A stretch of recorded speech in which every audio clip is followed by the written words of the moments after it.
What's up, everybody? Welcome back to another episode of Over the Octagon podcast, where we're going to recap for you UFC St. Louis, which happened this past Saturday. A lot of banger fights. We're going to break them down from the prelims all the way through the main card. Don't forget, if you're not already, click subscribe to the YouTube channel, hit the thumbs up, like the video, ring the notification bell. Never miss another Over the Octagon podcast upload. See you on the next one. Hey, pussy, are you still there? I actually admire that you can actually be this fake. And like when the TV comes on, how you can just change. You're the scum of the earth. You don't doubt me, I couldn't do it. The odds that I couldn't do it. Look at me now.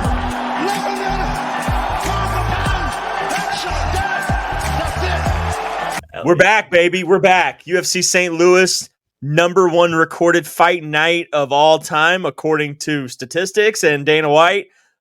Number one gate for a fight night. St. Louis showed up, didn't even know they had an actual city that cared about UFC. Guess we found out real quick. And it turned out to be a banger, boys. Yeah. It was not bad. I mean, we were thinking coming off of 301 or 300, we were going to get 301, a mediocre pay-per-view, and then we were going to get two fight nights that were kind of just like blah. Yeah, I still feel that way about next week, but it turned out to be good. This one actually turned out to be good. They actually went back, added some fights, made a couple adjustments, made some changes, and turned out to be a pretty solid fight night starting from the prelims. I mean, you can even look at the prelims and say, like, man, there's some names on there that you would expect to see in main cards of fight nights, like Tabitha Ricci, who's fought on a few pay-per-views last year, like Chase Hooper, who's a rising star, who's fought on pay-per-views, Terence McKee, who can't figure out if he wants to be on the main card or the prelims based on the outcome of his fights. I mean, we're just here, boys. I mean, we're here. We are here. But yeah, let's get right into it. I'd like to start out with I guess we can start with the prelims, kind of talk about it a little bit. A couple of highlight fights of the prelims. Starting with this Tabitha Ricci getting the split decision over Tisha Pennington. I guess she wishes she was her girlfriend because she fucking sucks, just like her girlfriend. But shout out to Baby Wife. Shark. Yeah, wife, girlfriend, whatever. I forget they're married. Doesn't count. Yeah, Tisha Pennington, Raquel Pennington's wife. I didn't know that until about 5 minutes ago. So Wait, no way. I'm sorry. I didn't know that at all. But you didn't know that? That's her real wife, dude. Did not know dope. that. Yeah, it's really dope, actually. Well, You good thought she on was straight? Baby Shark. Good on. No, well, I no. definitely knew she wasn't straight. I definitely knew that part. A blind man knew that. By the sound of her fucking leg kicks.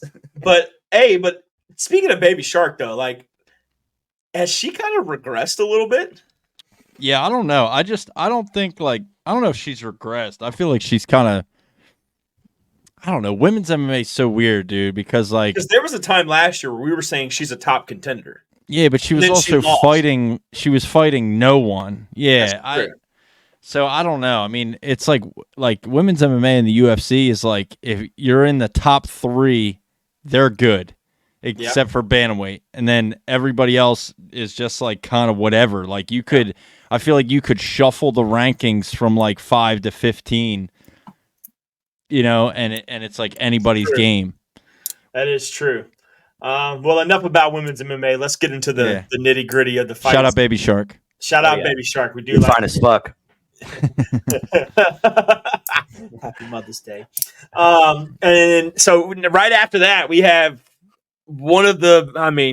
this guy is either getting knocked the fuck out or doing the knocking out. It just makes no sense. I mean, I got to give him credit, dude.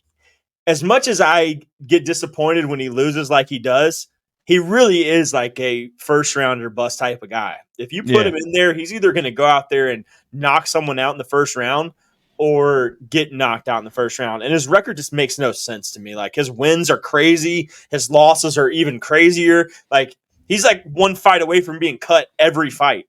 Yeah. or going to like better and like, what I'm saying? Yeah, like, or getting put against a top 15 guy. It makes no sense. Teeter tots every day. But Ribovic, man, I mean, what a beautiful, like, it almost kind of reminded me, I mean, not necessarily of the way that BSD knocked out Matt Frevola with like that kind of like offsetting kick, because it wasn't like it wasn't like sideways like his was, but just that like they were coming in, the jab, like a duck under, and then just came with the kick, caught him clean across the face. Shin to chin, baby. Oof. Dude, and right when it happened, just set him up on the cage, dude. Like, man, I feel bad for Terence McKee because, like, if you truly knew the man's story, like, the guy's been through more shit than probably 80% of America could ever even go through in their lives. I mean, he's been pronounced dead. He's been revived. Like, this dude is the real deal when it comes to going through shit.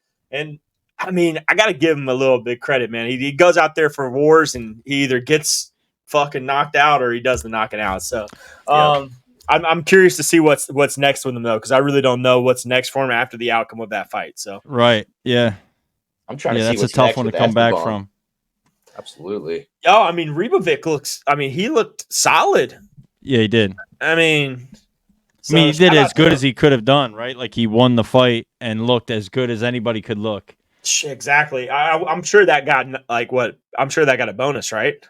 I'm not sure. I don't know what the bonuses were Let me for that. And then following, check on that while we're talking about the next one. Following that, we had the headline fucking prelim fight. Chase Hooper with a big victory over Borshev.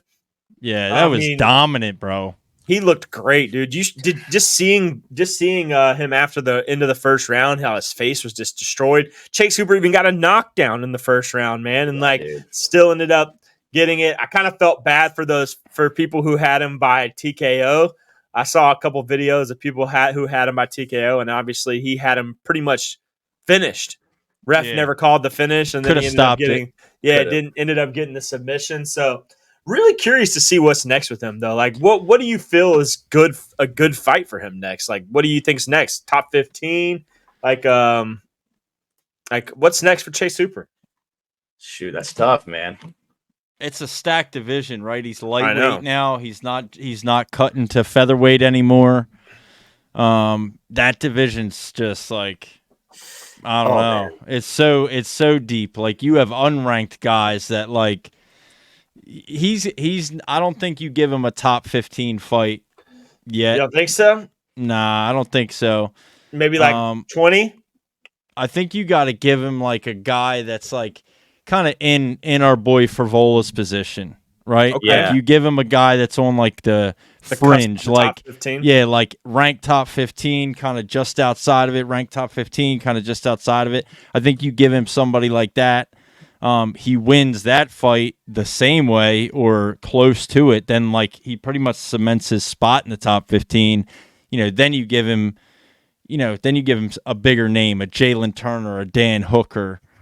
Give him Drew Dober right now. I feel like Drew Dober would be a grilly fight, right? Yeah. I mean, that's not a bad. Yeah, that's a guy that's just outside of the top 15 now. Yeah, who's been in there plenty of times before. Yeah. So he's likely to win that. And even like guys like Bobby Green, Bobby Green's right there on the cusp of the top 15.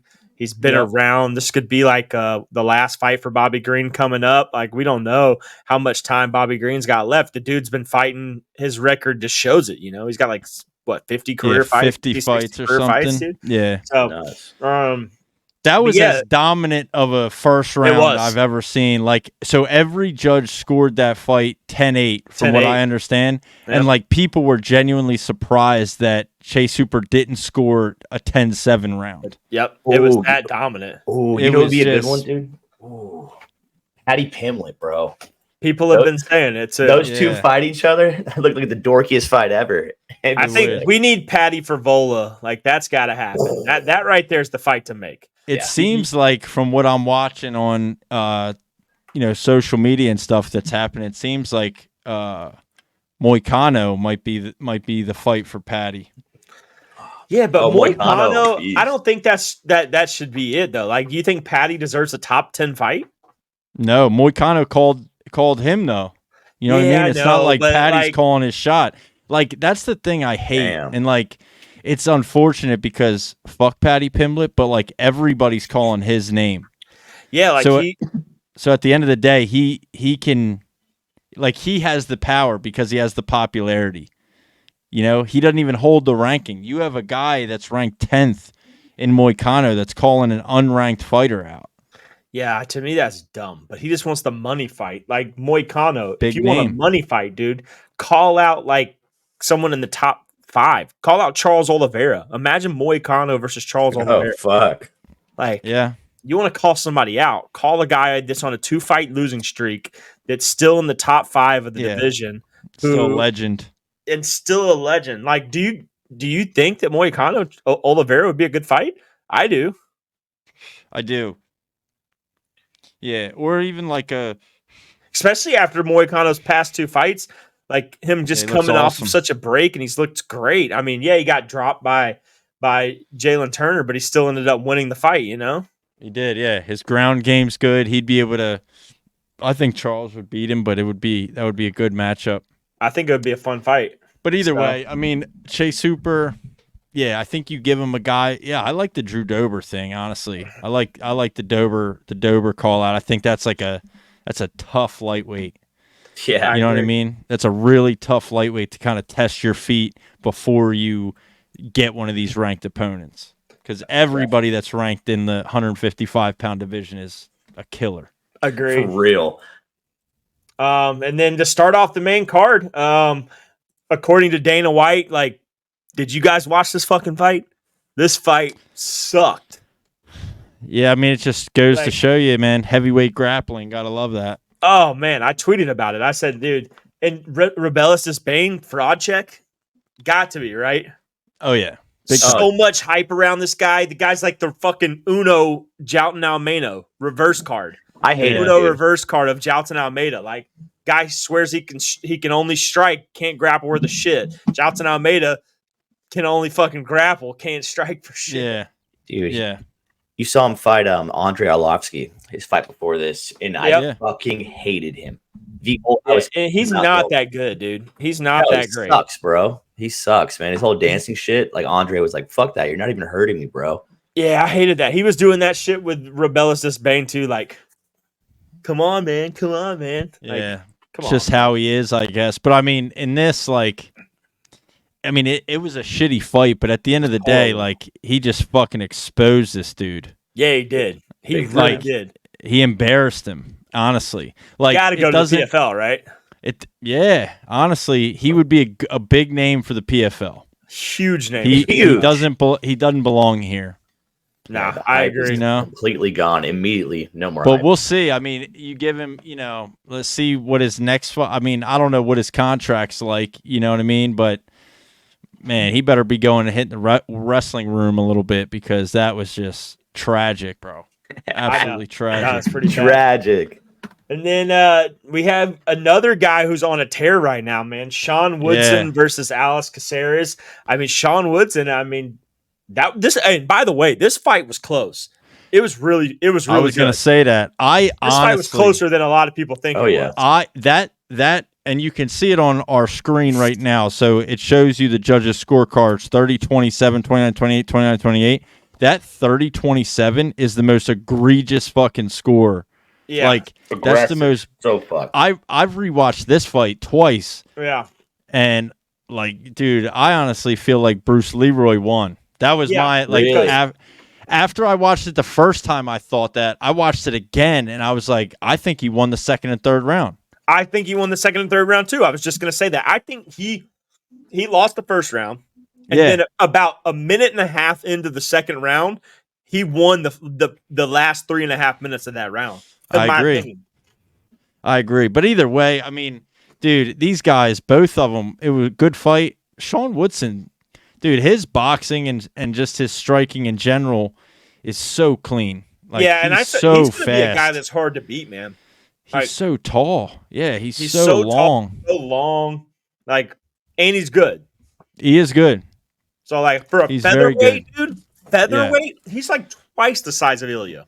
Yeah, he's, Oh shit! very Oh good. my god! Yeah. he's Like, very it's going good. to be tough to beat him in that division, man. I'm just regardless of how good someone is, yeah, they ain't going to be able to get in close enough. yeah. You get it. You get in. You get a dominant wrestler or something. I mean, he's gonna have a tough time with that. Like, dude, You know? imagine. I mean, I know it sounds crazy, but he's probably what? How tall is he? 6 foot. Probably He's 6 foot. 6'2". 6'2", yeah, 6'2". So Damn, Joel, he has your exact birthday. Is it June 7th? 1992. Oh shit, we were born on the same day. Holy Sean Woodson. yeah. Hey, that's my dog, though. You know, Okay, you know, you know he fights at featherweight. You know, he used to be a heavyweight amateur boxer. Yeah. Yeah, I remember seeing this. He lost. So He's like 100 pounds. He's 3 inches taller than Max Holloway. So imagine bulk fighting Sean Woodson. I mean, yeah, bulk is great, but like he's gonna have. It's gonna be so. It's gonna take a guy like Alex Caceres to beat him, or somebody taller, or Max, or somebody who's or really like a wrestler. I think a really good wrestler could get in there and think so. Yeah, you take him down. The reach advantage doesn't matter anymore. You know what I mean? Yeah, like if he fights Aljo, right? I think he should fight Max. I think he should fight Yair. His last 2 fights, man, have been nuts. Yeah. I think Yair knocks him out. Yair fucking kills way him. better than him. You think so? Yeah, for sure. Even after Yair's last few fights? Yeah. Yair's still fourth in the featherweight, dude. He's not an unranked. Like, we're not going to sit here and act like an unranked Sean Woodson is going to come in here and fucking dog walk Yair Rodriguez. That's the most disrespectful shit I've ever heard. Yeah. He barely beat Charles Jourdain, man. We just got done saying how we think he lost this fight to Bruce Leroy, and you're going to sit here and act like no. I just said it's going to take a guy like him. What the fuck? Because Joel? like short guys, it's gonna be a tough fight for him, regardless. Fight it, Sean Sherkham. Depends on the style. Like a boxer type, a guy like I don't know. I'm looking at like a Dan Ige. That's kind of tough. Even if you gave him like Mitchell, a little, that's a good fight.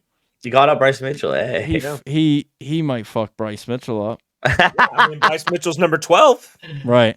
Oh, so. But we'll see. But I mean, I had Bruce Leroy winning this, so I was a little disappointed, and I feel like that 30-27 is ridiculous because there's no way.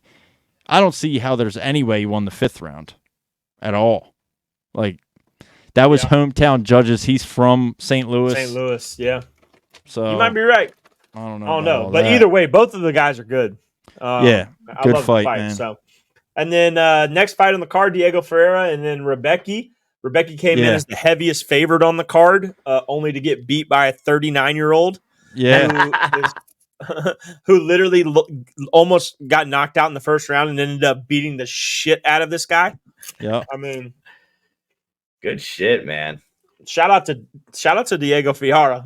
I mean, that's great wild. fight. There's nothing better. You should if you saw the guy's face, that's all you needed to see. Yep. Yeah. Yeah. His eyes were swollen shut. Yeah. Mm-hmm. Bad. I didn't know he was 39. That's nuts. Yeah, 39, dude. Holy fuck.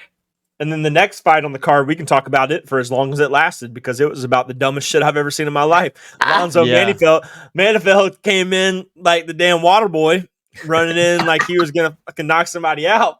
And he just got 3-piece straight to the ground, buddy. Yeah, like, that was so weird. Came with his head down, man. I couldn't believe it, dude. I was like, and you know what the worst part is? This is the shit that's funny, dude. So this is the first time I've gotten my wife to finally watch fighting. No First way. thing she has to watch is this guy running like an idiot and get knocked out. And I'm like, I mean, yeah, it was cool, but like, I swear that some of these guys are good. I promise. And then, and then she had to sit there and watch Rebellis Disbane, and she was like, "Dude, this sucks." I'm like, "I'm sorry, baby. Like, maybe you're you right. should It watch does fighting suck. with me. This does suck." But I mean, Alonzo Manifeld, I don't know what he was doing, dude. I don't even know why he did what he did. It made no sense. To be honest, deserved to be knocked out for that. Carlos is good, dude. He's good. He is good. 11-1. 6 fights in the UFC. I think 4 by knockout. He's a beast, man. I like him. Those hooks are wild. Got power in this. He is good. Yeah, definitely got some power, and it just goes to show you, like, that right there is a good example for like if you've ever seen the meme, like the Bradley Martin memes of like, you know, I'm 260, like he thinks he could like beat these smaller UFC guys in a street fight. Oh, I hate that motherfucker. And it's like this is like Alonzo Manifeld just did what people do in a street fight, right? They run at you just like crazy, and you know, you get a guy that's high level training in the UFC just put your dick in the dirt. I mean, Right? it was over before it even started. 12-second knockout. So dumb. Dude, that's nuts. I don't know what all he was right. thinking, man, but he I sold don't the either. bag. Yeah, he definitely did. That's a cuttable fight right there. Yeah. That's a cuttable fight. Yeah. Next fight on the list, man, the co-main event. Gotta give him, man. I gotta give it to him, dude. I'm becoming a fan. The king of St. Louis. I'm The king of becoming a St. fan, Louis. dude. Joaquin Buckley destroyed Ruziboev. Yeah. Like, gave him the business. Yeah. I mean, he's unlocked this new chamber, dude. His last three fights have been good, man. Yeah. Give him whoever the fuck he wants. I want to see it, dude. If Buckley wants to fight anybody in the top 7, give it to him. Doesn't matter. I want to see it. I think he needs to get like fundamentally sound first. He's super strong. There's situations that he shouldn't have been in, and if he was going against anyone that was really, really good, he would have knocked him out of that position. Dude, and are you he gonna stop the overpowers takedown, everybody. dude? He overpowers everybody. I mean, I don't know, man. I like him a lot. At a certain point, that like just sheer strength can only take you so far. That's true. But he has cardio for all the rounds. He's big. Yeah. I mean, dude, his takedown was almost unstoppable. Like it was brute strength. It's like a spear. Yeah. Yeah. Like a fucking spear, man. I mean, against a kickboxer, right? Ruziboev is not really known for his wrestling and his grappling. He's a kickboxer, so it's kind of like it's one of those styles makes fights kind of thing, and you know his style dominated that fight. That's another interesting scorecard, though, right? Like 30-27, 30-26. You have a 30-26, then you have a 29-27. Yeah. What the fuck? Like, what are we like, I don't understand. Like, I know judges sit on all different opposite sides of the cage. So, like, is there, like, you know, some weird viewpoint in St. Louis that these judges are watching these fights from to where, like, they aren't seeing anything? Did they, like, put them behind one of the corner posts to where they couldn't watch the fight? Or, like, spot. Yeah, they were just guessing at scoring. Like, how do you get so there's a 10-8. One judge gave it all the rounds to Buckley, including a 10-8. Then the other judge gave Ruziboev a round. Where? What round did he win? What fucking round did he win? No clue. None of them. He got dog walked, bro. It wasn't even close. He got dog walked. I want to see whatever he wants. Like, whatever Buckley wants, let's give it to him. Fuck it. Why not? The guy is hot right now. And I love his call out of Gilbert Burns. I think that's a great step up. Whoa. Straight into the top 10, straight into the top 7. And then, a guy like Gilbert Burns, you're either going to get caught up in, you know, something. I mean, Gilbert Burns he's still elite as fuck, but he's you know, and I'd like to see it. I'm not against it.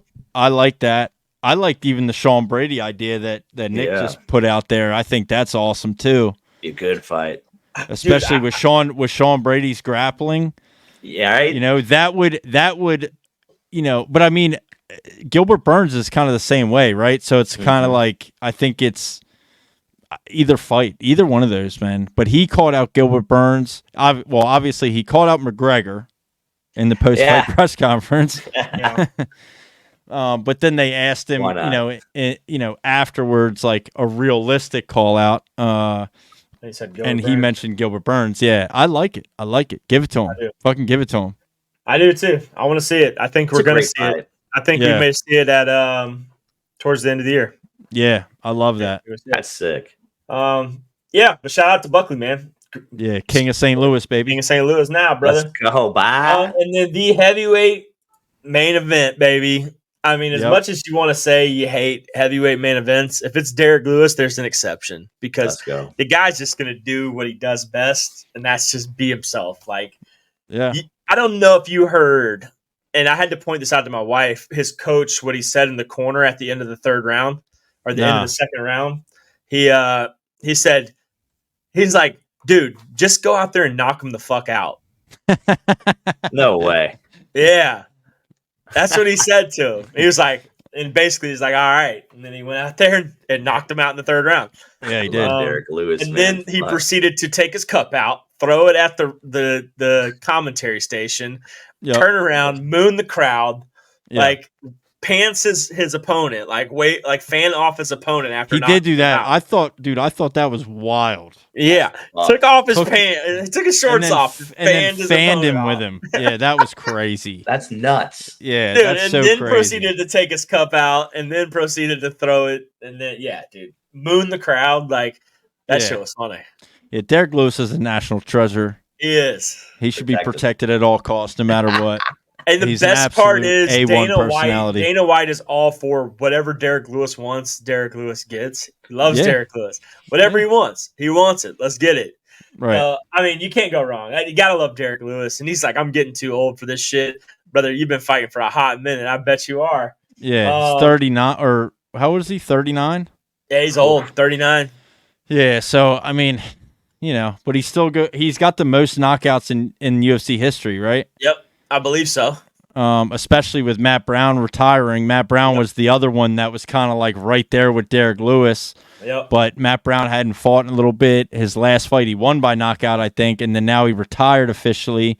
And Derrick Lewis is still not getting knockouts on his belt, man. I mean, that's going to be a record that's going to be incredibly difficult to break.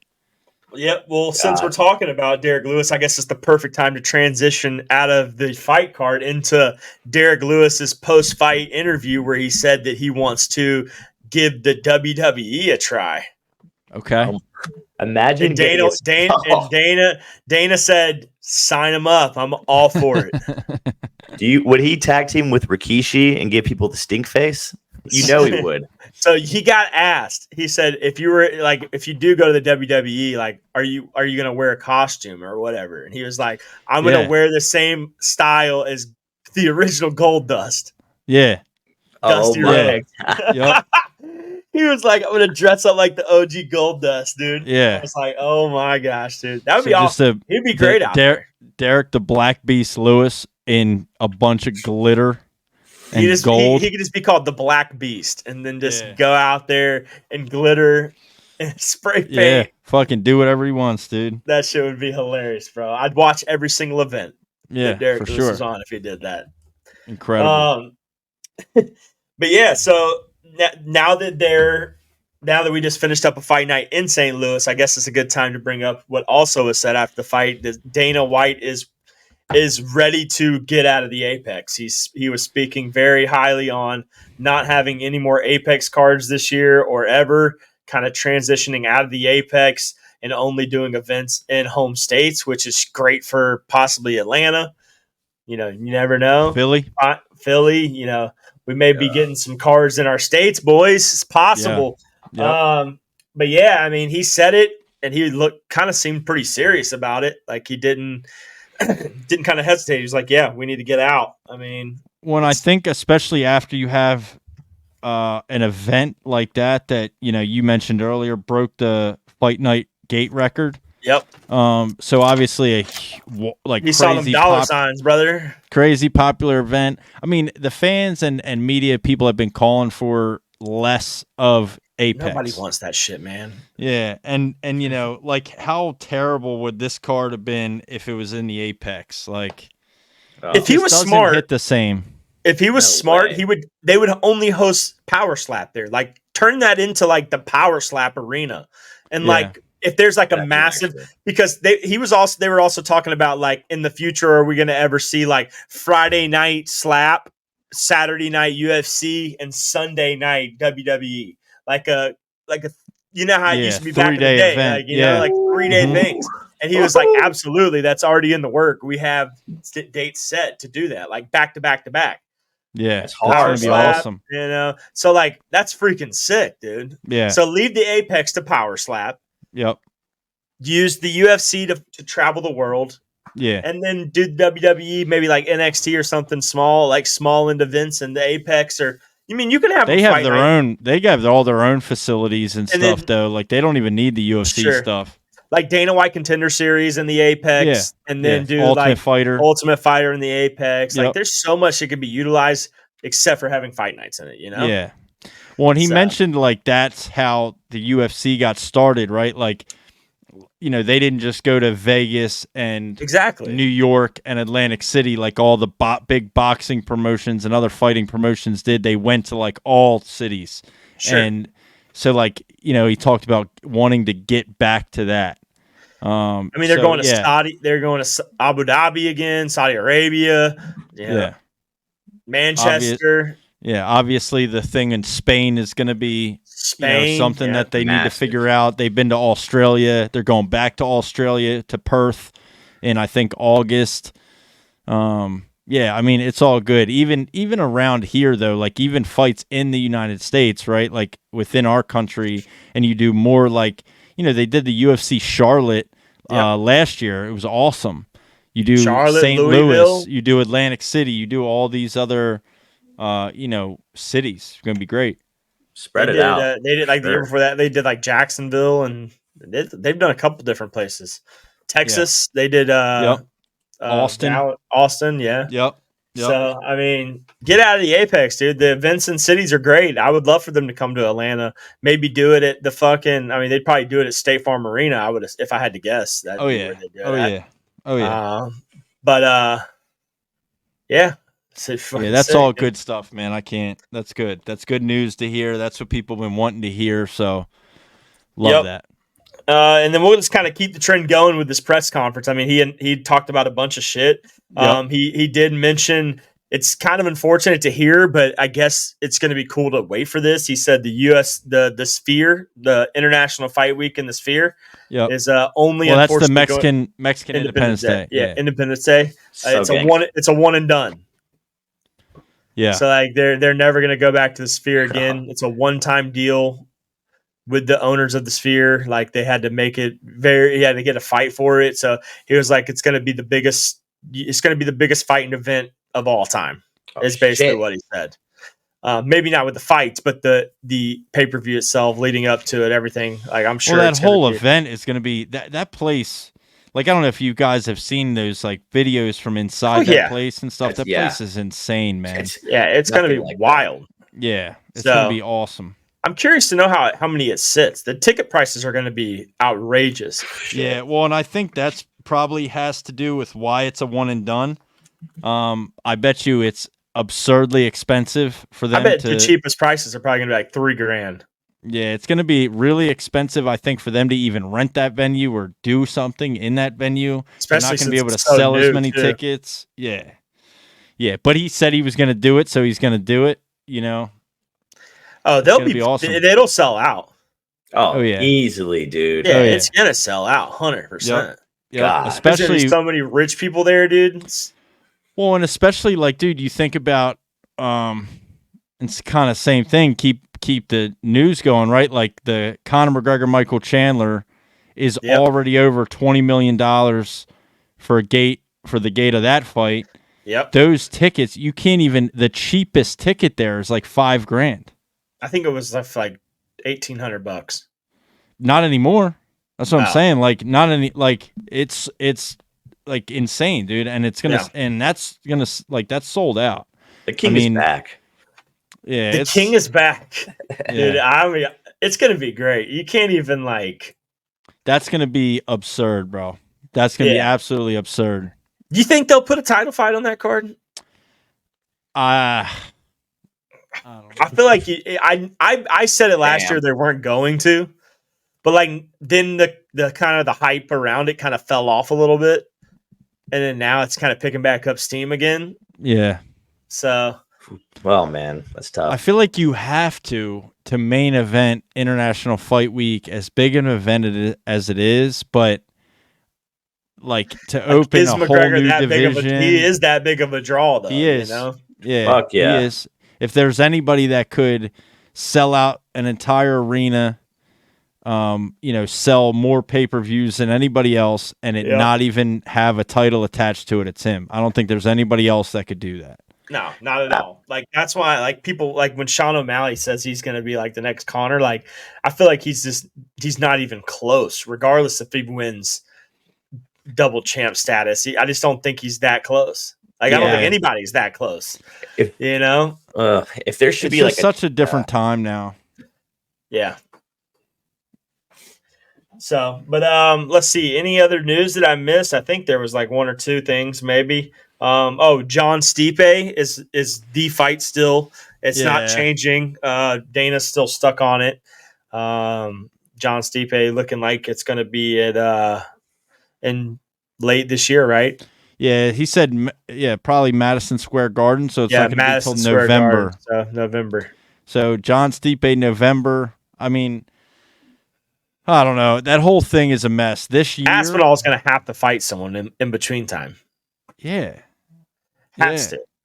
Yeah, but like that's like it's so stupid, man. It is. Like honestly, at this point, like this whole year is just chalked. Like this whole year for heavyweight is just chalked because of John Stipe holding it up. Well, really, John. I mean, like honestly, dude, like. Other fighters have relinquished the title to injury. John himself has relinquished the title in the past, right? Like I just feel like to hold on to that title and be like, I'm the champion, I'm fighting Stipe. The UFC caused a lot of this problems themselves anyway by making an interim title fight. Yeah, and that was stupid. Yeah, it was. It really was. Like you should have never done that. You should have never done that. You should have just let these fighters keep fighting for the number one contender spot until we got to John and Stipe. Right. And now, because now we're going to end up being, whatever it is, 18 months or 20 months, after John Jones beats Cyril Gane before you get him. That happened January of last year, didn't it? March of last year. That's we're already over a year. You're already 14 months. So then you think in November, let's do some math. So it's 20 months. It's going to be 20 months. That's fucked, actually, man. Yeah. That's fucked. Wow. It is. Yeah. It's stupid, man. It's so crazy. Like, that's almost 2 years as champion with never defending the belt. Yeah, like, they got to figure something out. I don't think if Dana is going to, but John Jones better win. Because if he doesn't win, he will, dude. I mean, Stipe's like 44 years old, bro. Like that's the thing. Like, what are we talking about right now? Like, it's insane. Imagine really John wins and he's like, "Nah, I think I'm gonna stay the champ. I'm not gonna actually retire." And then he puts us on another like 10-month wait. I honestly, dude, may never forgive him. If he does that and then doesn't fight Tom Aspinall, I may never forgive him. I don't know. That's going to be a tough piece, dude. That's going to be a tough piece for me. I don't think I would either. That would piss me off. I need to see him and Tom before he retires. Yeah, or just fucking call it, whatever, and give the belt up. But like this whole like going back and forth and who should I fight, Tom or Alex Pereira? Like, motherfucker, you're fighting Stipe. You know what I mean? Yeah. So, like, I don't even know why we're entertaining this bullshit. Like, it's just, at this point, it's just gotten to be so frustrating. I hope to hear something soon about it, man, just because I think the whole community needs it. And I think hopefully Dana does have something up his sleeve. I hope he does.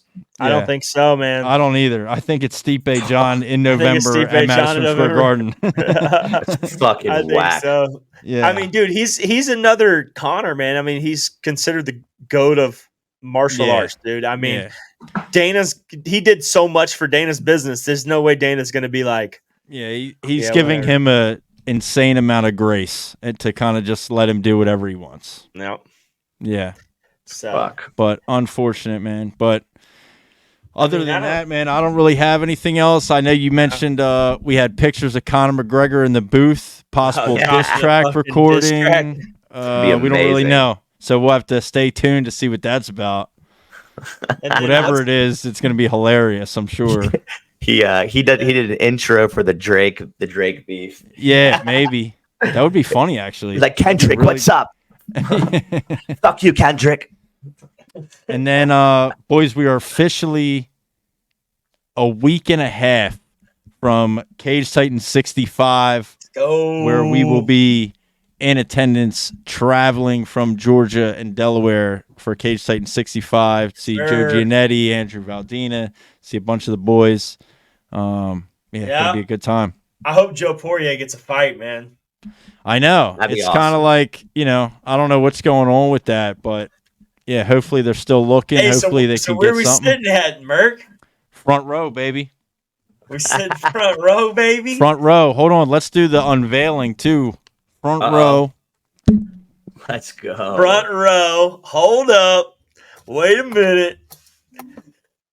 We're about to unveil the first line of media merch, boys. So we'll be front row at Cage Titan 65.